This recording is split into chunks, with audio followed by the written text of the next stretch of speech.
Maaaring tumaas ang presyo ng bigas ng hanggang 60 o 62 pesos kada kilo. Ito'y pagsapit ng buwan ng Hunyo hanggang Setyembre. Ayon ito kay Agriculture Secretary Francis Chu Laurel Jr.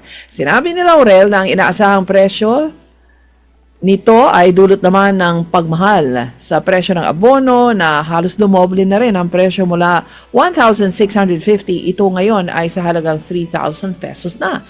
Idinagdag ni Laurel na kung magpapatuloy ang mga magsasaka sa tradisyonal na paggamit ng urea at hindi lilipat sa alternatibong fertilizers na inirerekomenda ng Department of Agriculture, mas tataas ang gasto sa produksyon na magre-resulta naman sa mas mataas na presyo ng bigas.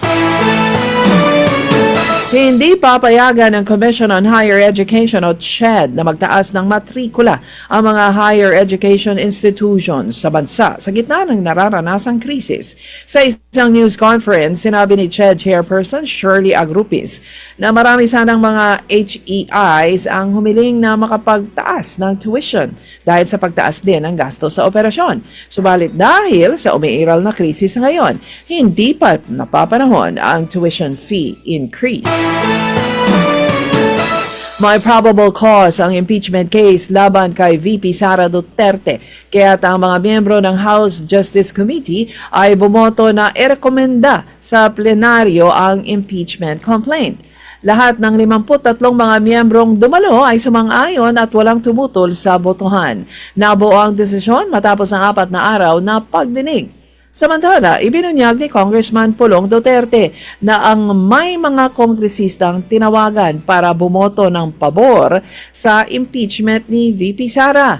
Ito ay sa utos daw ni Congressman Sandro Marcos Jr. na tinawag niyang Charis Pempenko ng Kongreso.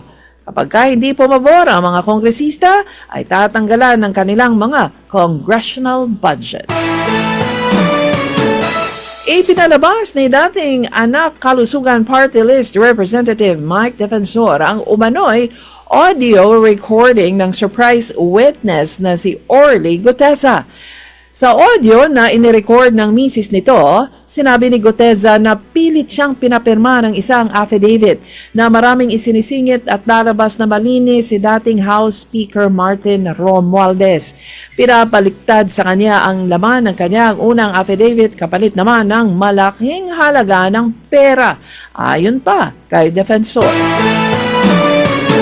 Naka-alerto na ang PNP mula ngayon hanggang May 2, kaugnay naman ang inaasahang kilos protesta sa Labor Day bukas. Sa ilalim ng heightened alert order, obligadong mag-report sa duty ang lahat ng mga pulis kung saan ipatutupad ang 100 attendance upang matiyak ang buong deployment ng puwersa. Ganito din ang sitwasyon sa iba pang mga lugar sa bansa. Ang inaasahan din ang protesta. Pero sabi naman ng mga manggagawa, papasok sila sa trabaho dahil tsak, may sahod. Sa kilos protesta, wala at mapapagod lang sila.